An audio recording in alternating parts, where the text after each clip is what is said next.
dumdamo gid mga critics nga nagambaga basta mapadlagan ako. Isa ba ko?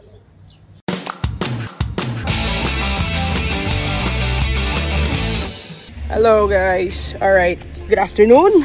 Subong malakat kita sa isa ka charity event. May isang friend ko. I got reunited with this friend last weekend. Nabalitaan ko nga may turnover sa proceeds from the Ben and Ben concert. So hambal ko siya. Magusto ko magkadto because I love going to charity events, not only sa mga adult but at the same time sa mga orphanage, sa mga home for the aged. So malakat ato subong opinion ko. Alright, see ya! Arin ako sa venue. We're here at Nature's Village Resort. At si Jasmine, ang CEO and founders ng Jazz Amazing Journey.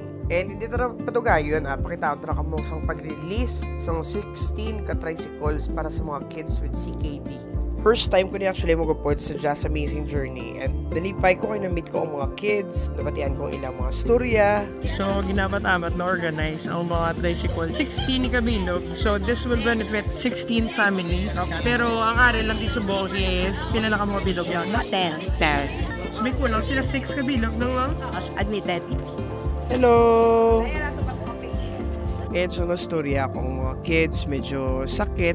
Kiti, siyempre, nakita mo pala nga bata pa sila, gabatsyag na sila sa mga amuni nga masakit. Amo na mga tao, pariyo kay Yasmin, dako kitang respeto ko. And sa Bacolod, hopefully, hindi lang si Yasmin ang makabulig sa mga bata. May masakit, may mga CKD, may cancer, or kung ano pa da, kahit hindi malikaya sa isa lang katao. Pero I know man yung may mga silent philanthropist nga gabulig sa may mga bata may mga masakit. Pero I want to use my platform para to spread awareness nga hey, kung wala ka organization, pwede ka di kabulig sa aman yung organization. Excited mo ka ba? Hindi ako? Meron na siya, doon ka karabaw na.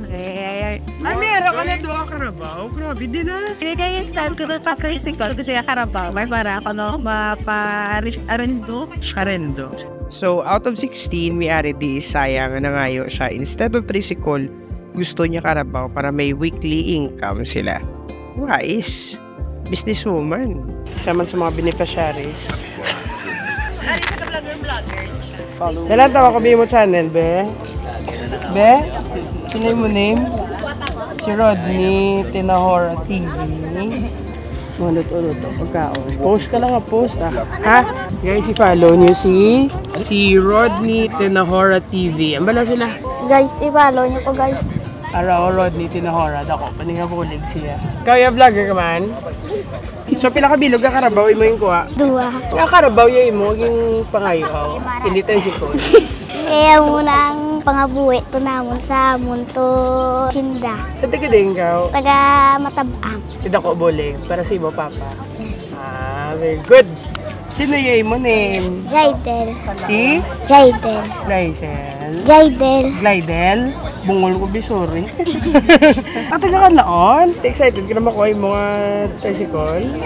Papa ang mama mo, no? Alangan man ikaw madala tricycle, no? So kataas at takladon mo ka laon, gid eh. Normally mag-attend ko sa mga charity event na subukan ko kuya kay makita ko mga do ka depressing and all. Riya do ka lain naman, do ka malipay ka lang makita mga excited ng mga bata sa ilang mga tricycle. Thank you, Manang Jasmine! So finally, na-turn over na 16 ka-tricycle sa mga kada pamilya kag mga bata. Kanami lang ba lang, in a world where challenges can be overwhelming, it's moments like these that remind us of the power of compassion and kindness. And today, nasaksihan ko sa mga smiles sa mga bata. Amo na siya ang prophet ang concert sa Ben and Ben last February 24. So after 2 months, nagabot na ang ginubra namon nga tricycle para sa 13 children sa Negros Occidental. It so happens, ang after sang concert, may mga bata bala nga nagsulod pagid nga ginadialysis man from CL. Nga ging providean man namon since may extra pamanmanis from the concert, ging providean man namon plus 3, so total of 16 tricycle na para sa mga bata sang Negros Occidental. Subulo namon na realize na damo-damo gid bala mga bata nga ginadialysis nga hindi sila aware nga may mga program para sa ila. Pagkabalo ko damo pa, 16 pa lang nakita naton, pero okay na makontinue ta, mas madamo ang mabuligan ta. Pag tani magayo ka mo, isa na sa mga prayers ko nga hindi lang tungod na magan ka mo sa mga tricycle, ang nila pray kung ino talaga makasurvive ka mo pag mag-ayo, pag makuha nyo kung anong ginagawa sa pag-uli. So I'm on my way home from my first ever Jazz Amazing Journey experience.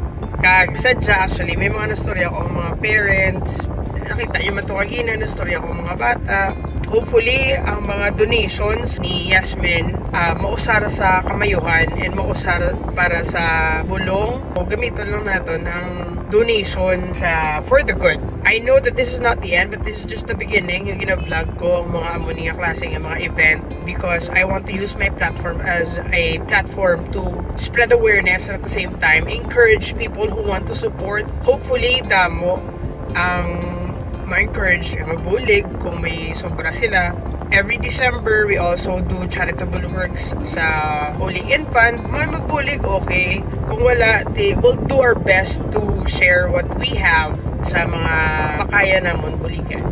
Dapat patakatuan yung mga amo niya. And syempre, mga dog shelters, ara na sa ako niya listahan. So, katuan tama na sila tason. And of course, as always, before I say goodbye, don't forget to be kind to one another. Don't forget to be nice to one another. And always smile at strangers. That's it for tonight. Bye!